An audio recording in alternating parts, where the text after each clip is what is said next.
Welcome to the 4. I'm Greg Lee. And I'm Brooks Terose. We begin with the whiteout conditions in the Sierra from record-breaking snowfall. Many people who have spent the holidays in Lake Tahoe have no way of coming home.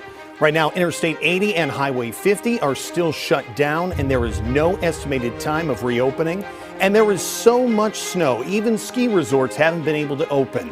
KTVU's Tom Vakar has a look at the dangerous conditions and the potential impact on California's drought.